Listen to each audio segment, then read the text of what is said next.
it's working. I don't have a speech or nothing, but this is very important.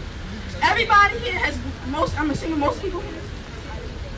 I'm 15. I'm Anisa. I went to City College. I'm in a homeschool program now.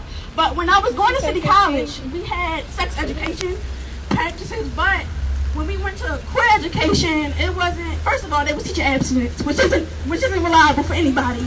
People are gonna have sex, they're gonna have sex. You need to teach them safe sex. I just found out lesbian safe sex, and you know how HIV and AIDS is very prominent in the queer black community, and we definitely need to teach safe sex instead of abstinence.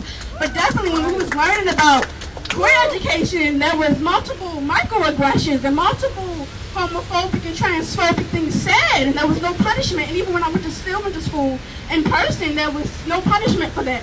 But there was punishment for basic little tasks, that just everyday things. Children will be children, but when somebody's up here calling somebody an F word or T word, that's nothing to be said. But even when a black person call somebody nigga, oh, don't say that, you're being racist. But when some non-queer person over here saying trans or homophobic slurs, there's no issue with it, and that's definitely to be y'all know what I'm trying to say. There definitely to be punishment for transphobia and homophobia, because you're teaching these little kids that it's okay to do hate crimes, and these little kids that's out here still gonna go up and start killing trans folk, which is such a big issue in the black community. Gang violence and just hate crime to people in your own community, and that I'm just saying that definitely need to be there definitely needs to be punishment or something said about these homophobic, transphobic things, instead of worrying about the little small things that everyday black kids do to be real, that microaggressions, like punishing black kids for everyday black urban things, but there's no punishment for homophobia and transphobia in the school place, where it needs to be a safe space that you have to go to school.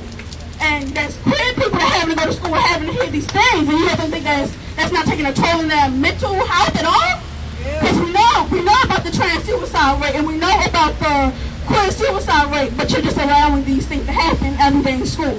And that's just not okay at all, and we all know that, and I know these teachers know that. So why are we not making no changes about it? That's all I have to say.